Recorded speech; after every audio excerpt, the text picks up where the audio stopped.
Oi, gente, tudo bem? Estamos falando aqui sobre as divisões da pedagogia ali feitas pelo Dermeval Saviani. Já falamos dos dois primeiros períodos, agora a gente vai para o penúltimo, que é o período 3. Vimos ali o histórico, né? Desde o descobrimento dos jesuítas, depois da reforma pombalina, da questão do Estado laico, da educação laica, que saiu, que voltou. Bom, e aí a gente chega num período 3, que aconteceu ali de 1932 a 1969. Eu imagino que muitos de vocês que estejam assistindo a esse vídeo nasceram por volta de 1969, 1970, talvez até antes disso. Talvez, gente, vocês tenham até vivido partes dessa educação aqui. Antes que a gente tinha visto ali o método simultâneo, por exemplo, que era um professor atendendo a vários alunos. Eu lembro do meu próprio pai falando que ele estudava. Meu pai nasceu em 1947. Então eu lembro dele falando. Lembro dele falar que ele estudava em escola, que ele estava numa série e os colegas estavam em outra, mas todo mundo estava ali junto, né? Então, são coisas assim,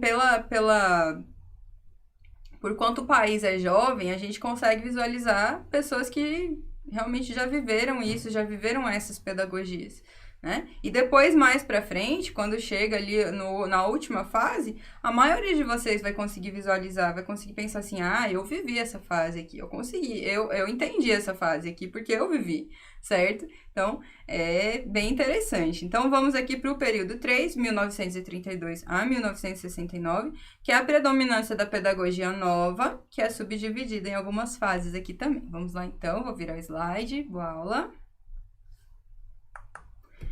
Certo, então a gente chega aqui na pedagogia nova, mais recente, né, 1969, falar um pouquinho dela. Começamos ali de 32 a 47, que é o chamado de equilíbrio entre a pedagogia tradicional e a pedagogia nova. Nessa época, em 1937, surgiu a primeira lei de diretrizes e bases da educação nacional.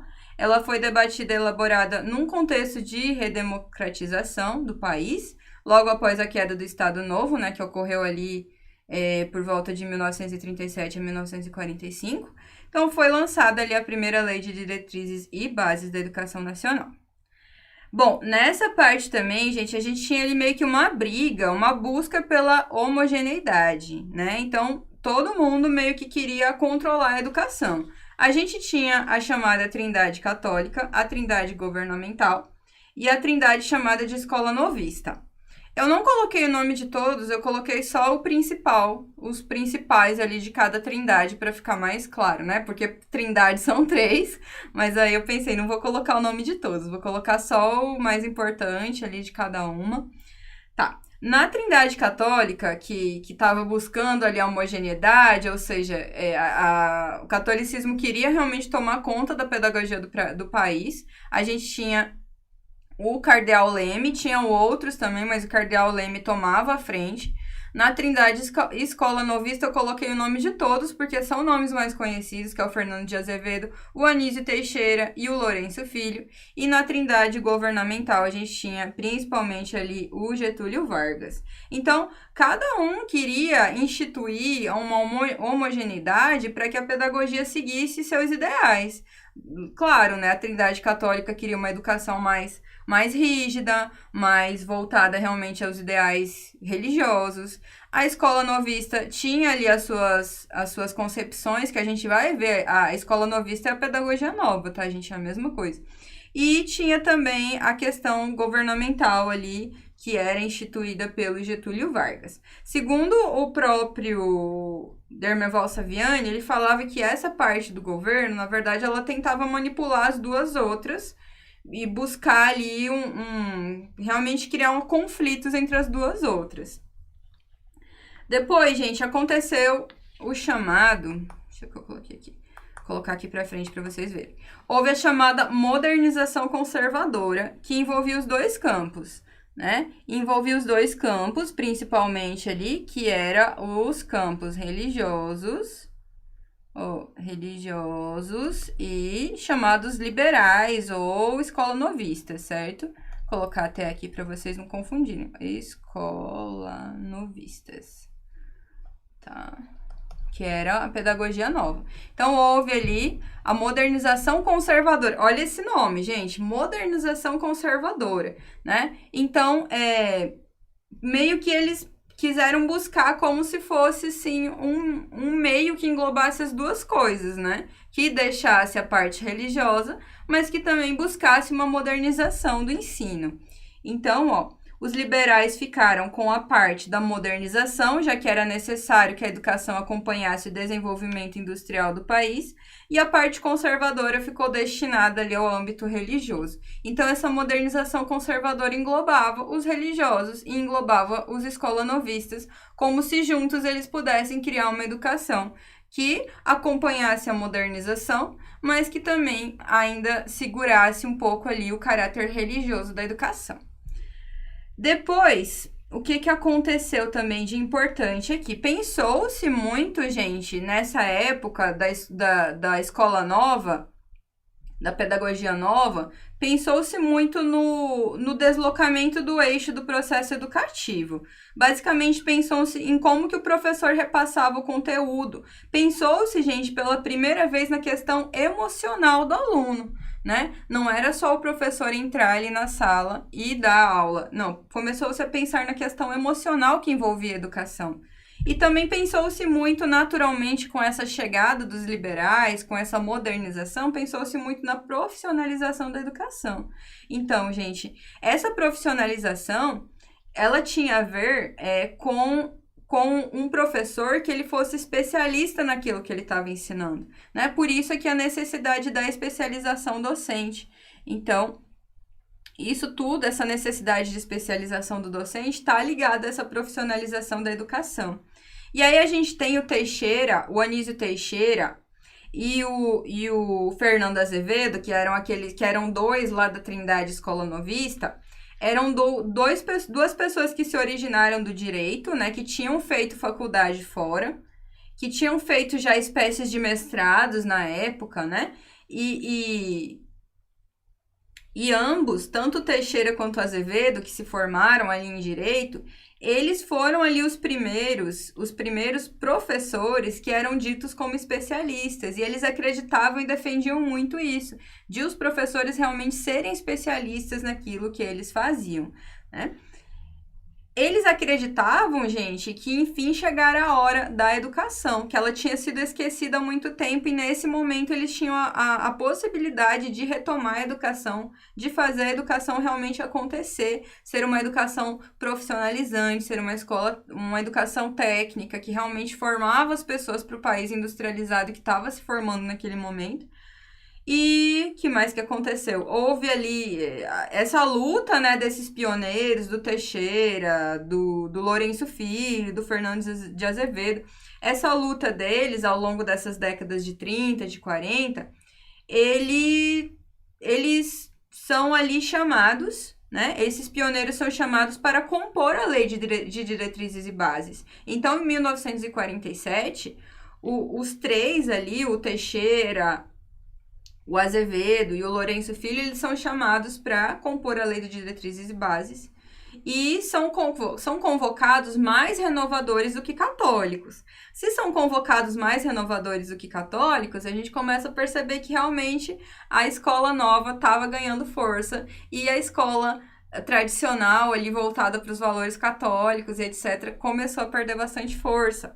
E aí chegou um ponto importante, porque a igreja também teve que se renovar. Lembrando, gente, que nesse momento de escola novista, existiam os colégios chamados de católicos e os colégios ali que estavam se adaptando a essas ideias liberais, né? Os chamados ali pedagogia nova, né? E aí, gente, a igreja não teve muita escolha, ela teve também que se renovar, ela passou a incorporar métodos novos. Porque se a igreja não se renovasse, ela perderia a clientela, né? Porque as pessoas queriam mudança, elas não queriam mais aquela rigidez da educação católica, que até hoje, assim, muitas vezes a gente fala de educação católica, de colégios religiosos, a gente os percebe como locais muito rígidos. Claro que não são mais como eram, mas ainda tem um pouco desse reflexo, né? E aí, para que os colégios católicos não perdessem alunos, não perdessem clientelas, eles passaram também a se renovar, a incorporar métodos novos. Continuando aqui, ó, na fase seguinte ali, desse terceiro período, 1947 a 1961, a gente tem ali o predomínio da influência da pedagogia nova. Então, como vocês viram ali anteriormente, para compor ali a Lei de Diretrizes e Bases, são convocados mais renovadores do que católicos. Então, realmente, a pedagogia nova ganhou muita força nessa época. A Lei de Diretrizes e Bases foi ali aprovada em 1951. Então, ela já existia, mas ela foi aprovada. Ou seja, a partir de 1951 é que ela passou a realmente ser utilizada como um norte, né? Como uma forma realmente de organizar a educação no Brasil. Nessa época não teve ali muitas considerações. Depois, gente, em 61 a 69, tem uma nova fase aqui colocada pelo Dermerval Saviani, que é a crise da pedagogia nova e a articulação da pedagogia tecnicista. Então, até a pedagogia nova, vocês viram ali que ela tinha tudo para decolar, que ela teve ali a sua época, teve ali o seu momento, mas ela foi se perdendo com o passar do tempo para dar espaço para essa pedagogia chamada de tecnicista. Nessa pedagogia tecnicista, o que acontece, gente? O aluno ele passa a ser alvo do processo educativo. Para vocês verem, né? Só nesse momento é que o aluno passou a ser alvo do processo educativo. O aprendiz ele é visto como um ser autônomo, operante, apto a conquistar o saber, e o professor ele é simplesmente o condutor desse processo. O professor ele não é mais a figura-chave. O professor passa a ser apenas um condutor, enquanto que o aluno é o alvo do processo educativo. Outras coisas aqui, ó. Houve ali o golpe militar de 1964 e houve essa instituição da educação militar e tecnicista. Do jeito que eu falei ali primeiramente, pareceu uma coisa muito bonita, né? O aluno é alvo do processo educativo e tal, mas é que tá, né? Muita coisa muito bonita no papel, mas aí quando vai pra prática se perde. Vamos ver? Ó, a visão renovadora perde espaço e se articula a concepção produtivista da educação, que se implanta em 69 e predomina até hoje. Essa visão parte do princípio da eficiência, racionalidade e produtividade, aplicando critérios de mercado ao campo educacional. Então, essa educação tecnicista, ó, bem interessante, gente, porque das perguntas que eu encontrei a respeito desse livro, muitos falam dessa pedagogia tecnicista. Então, é legal a gente entender bem do que se trata, ó. Então, ela parte do princípio da eficiência, racionalidade e produtividade, aplicando critérios de mercado ao campo educacional. Também podendo ser chamada de pedagogia tecnicista, né? Tecnicista porque ela também tem esse nome de produtivista, certo? Podendo ser chamada de pedagogia tecnicista, sendo a predominância na ditadura militar. O grande ideólogo dessa pedagogia chamada de tecnicista ou produtivista é o Valmir Chaves, certo? E aí, gente, deixa eu ver se eu coloquei aqui, não.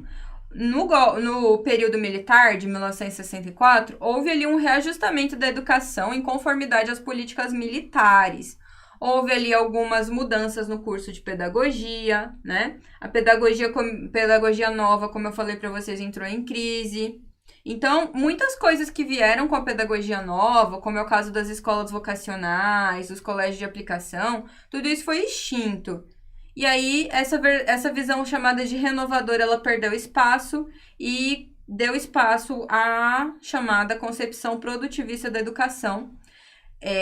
Concepção produtivista ou concepção tecnicista, que dá no mesmo, né? Diz o Dermerval Saviani que é um tipo de pedagogia que se predomina até hoje, né? Certo? Então, esses são as questões ali associadas a essa pedagogia tecnicista, produtivista, que a gente vai entender um pouquinho que ela é um pouco, que ela tira alguns, né? Ela é tudo aquilo que a gente já vinha falando, né? De a educação não ser para todos. A gente vai entender um pouco melhor ali, passando para a próxima fase, por que essa educação tecnicista era um pouco excludente, certo? Continuando aqui, ó.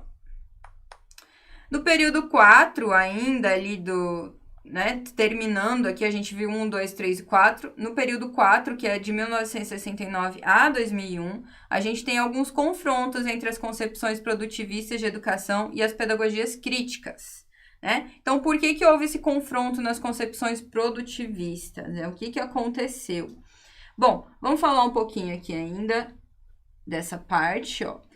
Primeira fase ali do período 4 é esse que vai de 69 a 80, que eu imagino que muitos de vocês talvez tenham vivido, né? Que é o predomínio da pedagogia tecnicista ainda, né? Manifestações da concepção analítica de filosofia da educação e concomitante desenvolvimento da visão crítico-reprodutivista.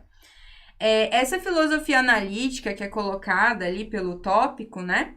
Seria um movimento que se baseia no conceito de que a filosofia deve utilizar técnicas lógicas para obter clareza, que deve ser consistente com o sucesso da ciência moderna. Então, nada mais era essa concepção analítica ali da filosofia realmente que se basear, vou colocar aqui, ó, basear-se na ciência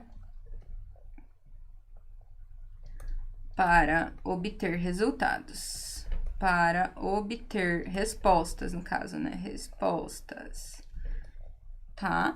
E essa visão crítico-reprodutivista, ela, basicamente, gente, ela tem uma ideia mais ou menos assim, é uma tendência pedagógica que analisa a escola como elemento de aparelho ideológico do Estado, que estava a serviço da reprodução da ideologia dominante. É como se a escola fosse um local de reprodução da ideologia dominante. Então, dependendo da ideologia vivida naquela época, a escola simplesmente reproduzia aquilo, né? E as crianças passavam a serem vistos ali como seres sociais, como reprodutores das ideologias que existiam ali no momento em que elas estavam estudando, né? Então, isso faz parte dessa fase. Depois, ali, de 80 a 91, são chamados os ensaios contra-hegemônicos, as pedagogias da educação popular, pedagogias da prática, crítica social do conteúdo, pedagogia histórico-crítica, né? Então, buscava-se ali que os estudos tomassem uma nova direção. Quando a gente fala em contra-hegemônicos, quer dizer o quê, gente? Que ela não vai se basear em apenas um vértice, né? Hegemonia é quando aquela ideologia toma conta de tudo. Contra-hegemônico quer dizer o quê? Que há espaço para mais de um tipo de pedagogia, há espaço para mais de um tipo de visão. Não é necessário se apegar a uma única pedagogia para ensinar. E a gente sabe disso como professores, a gente é orientado a vida toda, que os nossos alunos têm que ser olhados com visões especiais, né? Cada um tem que ser visto de um jeito, cada turma tem que ser vista de um jeito, não tem como a gente se apegar a uma única pedagogia para ensinar os nossos alunos, né? Então, esses ensaios contra-hegemônicos, com certeza, eles ainda guiam muito os professores, a formação de professores e a nossa docência propriamente dita, né? Como que a gente age em sala de aula. Bom, então, houve também ali um comitê pró-renovação dos cursos de formação de professores, foi um ano de muita agitação e criação de entidades ali na década de 80. O que mais que a gente teve de interessante ali?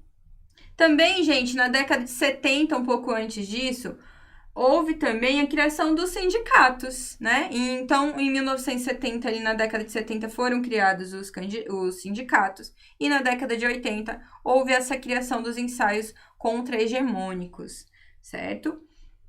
Também, gente, nessa época, os movimentos de educação começaram a pensar em educação baseada em condicionantes sociais, né? Então, os teóricos categorizados como crítico-reprodutivistas, eles tentavam explicar a problemática da educação mediante a constatação da existência de uma estrutura socioeconômica dominante, que utilizava a escola como espaço de socialização e perpetuação de sua dominação. Então, tá vendo essa visão crítico-reprodutivista, né, que eu tinha falado para vocês?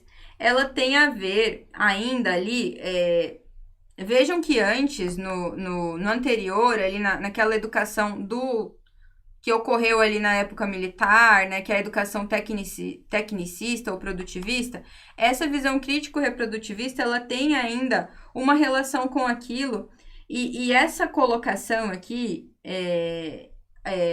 a educação mediante a constatação da existência de uma estrutura socioeconômica dominante que utilizava a escola como espaço de socialização e perpetuação de sua dominação, nada mais é do que escolas, por exemplo, particulares, elas continuarem mantendo, assim, por exemplo, filhos de pessoas de classe média alta ou filhos de pessoas ricas, fazerem com que essas pessoas continuassem se mantendo nessa mesma colocação financeira, né?